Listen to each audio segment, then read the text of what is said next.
안녕하세요. 지속가능발전소 홍정민 연구원입니다. 오늘은 10월 15일부터 10월 21일까지 기업의 ESG 사건 사고 뉴스를 전해드리겠습니다. 이번 주에는 금융 및 지주사가 127건으로 가장 기사가 많았고, 상업 및 전문 서비스가 64건, 자유소비재 서비스가 59건의 기사가 있었습니다. 금융 및 지주사에서는 다양한 기관들의 ESG 사건을 확인할 수 있었습니다. DGB 금융지주는 캄보디아 금융사고로 도덕성 이슈가 제기되었습니다. 지난해 캄보디아 부동산 매입을 추진하는 과정에서 현지 중개인에게 1,200만 달러, 우리 돈으로 135억 원을 지급했다가 돌려받지 못했습니다. 이에 지난 3월 캄보디아 DGB 특수은행 부행장 등 현지 직원들을 업무상 배임으로 검찰에 고발하였고, 8월과 10월에는 수성구 대구은행 본점 및 DGB 금융지주 글로벌 사업 관련 부서에 압수수색을 진행한 바 있습니다. 당시 글로벌 사업부였던 간부 A씨에 대해 구속영장이 청구되었으나 기각된 상황입니다. 보험사의 ESG 이슈도 눈에 띄는데요. 삼성생명, 삼성화재, 현대해상, 메리츠화재, 농협손해보험, 신한라이프생명 등 지난 19일 금융감독원은 대형보험사 및 전 현직 보험설계사 26명에 대해 등록 취소 또는 최대 180일의 업무정지 등의 제재를 내렸습니다.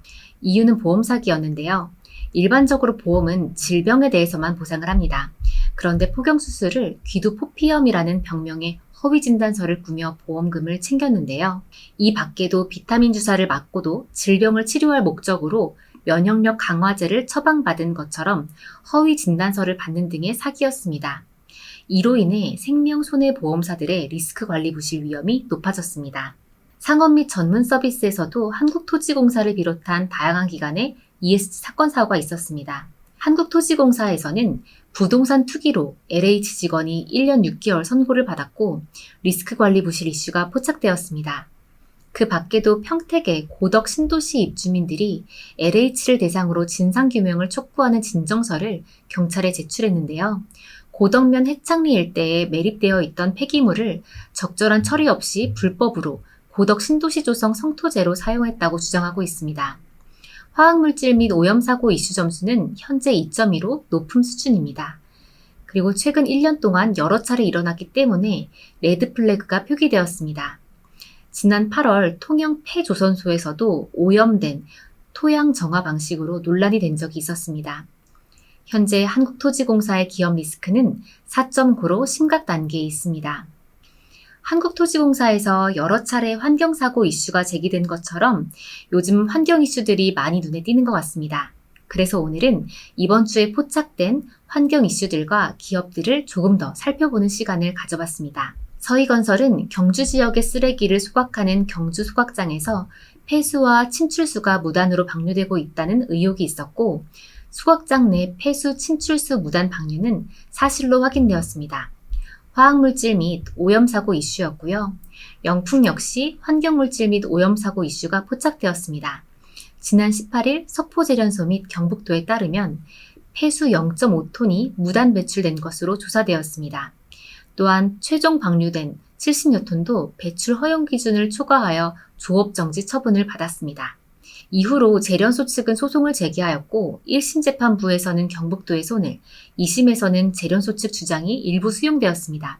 하지만 폐수 무단 배출 혐의는 벗지 못했고, 다음 달 8일부터 17일까지 10일간 조업이 중단됩니다. 태영건설에서는 골프장 건설 과정에서 1715제곱미터의 산림을 무단 훼손하여 생물 다양성 이슈가 제기되었습니다.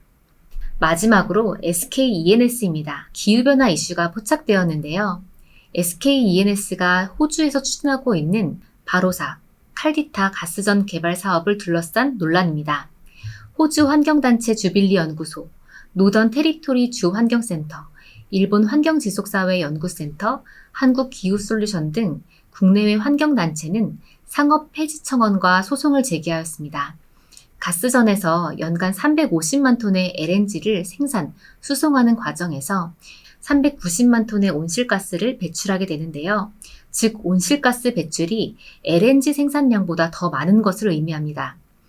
SKENS에서는 탄소 포집 기술로 상쇄할 수 있다고 입장을 내세우지만, 미국 에너지경제 재무분석연구소는 보고서 발간을 통해 바로사 가스전 사업에 CCS 기술을 적용하겠다는 계획은 사업의 수익성 및 온실가스 저감에도 도움이 되지 않을 것으로 지적했습니다. 한편 국제에너지기구 IEA에서는 2050 에너지 로드맵에서 전 세계가 2050년까지 탄소 중립을 달성하기 위해서는 더 이상의 신규 석유, 가스 사업 개발이 이루어져서는 안 된다고 권고한 바가 있는데요.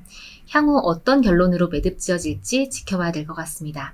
오늘의 ESG 위클리는 여기서 마치겠습니다. 감사합니다.